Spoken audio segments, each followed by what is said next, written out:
Reasons for the Soviet Union's collapse. A big one was Afghanistan. Reagan was convinced that Nicaragua would be the bleeding ulcer that brings the Soviets down. But in reality, it's Afghanistan, which the Reagan administration largely ignored until its later stages. If you remember, it's Charlie Wilson, that Democratic congressman from Lufkin, Texas, who's secretly funneling money to support the Afghanis.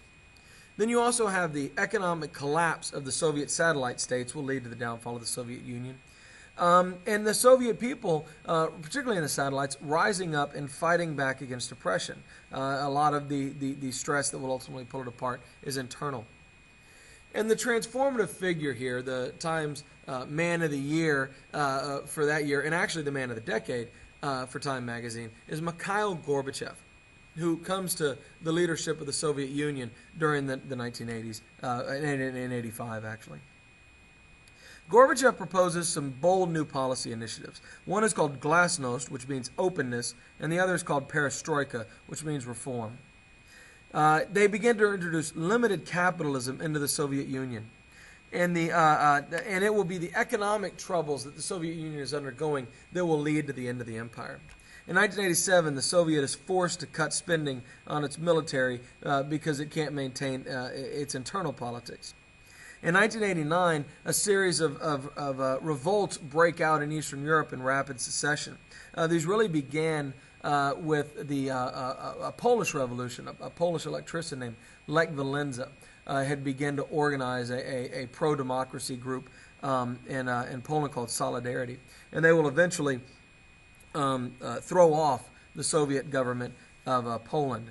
Then Hungary, Czechoslovakia, Bulgaria, Romania, East Germany, Yugoslavia, and Albania. The event that we associate with this, and for those of us who remember it happening, the event that I think is carved into our minds is the fall of the Berlin Wall on November 9th of 1989. Now, supporters of Reagan will often point to this. Reagan had gone there a few years earlier, and he had said, "Mr. Gorbachev, tear down this wall." And then a few years later, the wall comes down. But in reality, what happened was a East German government official was giving a statement to the press, and he either misspoke or misunderstood what he was supposed to be saying, and he accidentally announced that the guards were going to be removed from the wall. The wall had always been manned with soldiers with machine guns. When this news got out, even though the news was incorrect, citizens from both sides of the wall, East and West Germany, spontaneously ran to the wall and tore it down with their bare hands and sledgehammers. And they simply overwhelmed the guards who were actually still there. The fall of the Berlin Wall is one of those poorly understood, quirky events in the history of the world. But it became this symbol. The wall itself, of course, had been this great symbol of the division between the East and the West. And the day that it fell really felt like a great change had occurred in the world, even though it was just a symbol coming down in many ways. In May of '89, actually earlier that year, students had begun demonstrating in Tiananmen Square in China. And we have this really incredible moment where this man comes out. Nobody knows who he is. And he stands in front of this column of tanks. And he holds them up for a while, and then he runs off into the crowd. And to this day, we still have no idea who this guy is.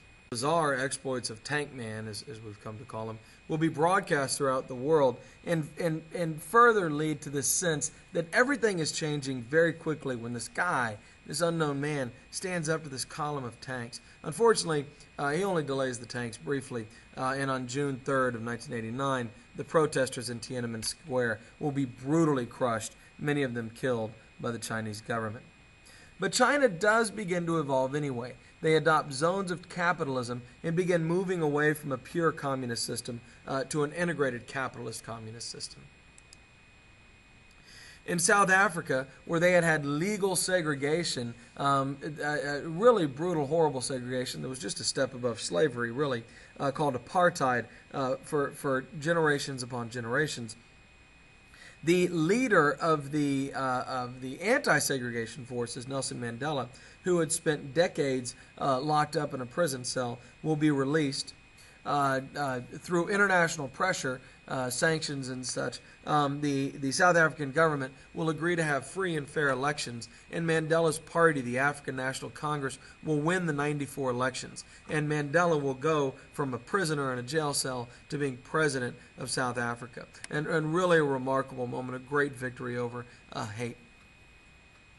Then in 1991, the Soviet Union collapses. On August 19th of 91, a failed hardline revolt against the democratizing Gorbachev will not succeed, but it will significantly weaken the power of the Soviet Union. Gorbachev does remain in power, but many satellite states that had been under Soviet control take this opportunity to declare their independence, and many of the republics leave, and Russia simply no longer has the power to stop them. Gorbachev will resign. Reagan, who had always refused to believe Gorbachev was for real, is never going to really fully embrace the idea that the Soviets are ready to end the Cold War. He does negotiate to cut the nuclear arsenals in half, but those negotiations collapse because the Soviets are only willing to sign on if we abandon this idea of Star Wars. Gorbachev and Reagan agree in 1988 to eliminate their intermediate missiles in Europe, and the Soviets agree to pull out of Afghanistan.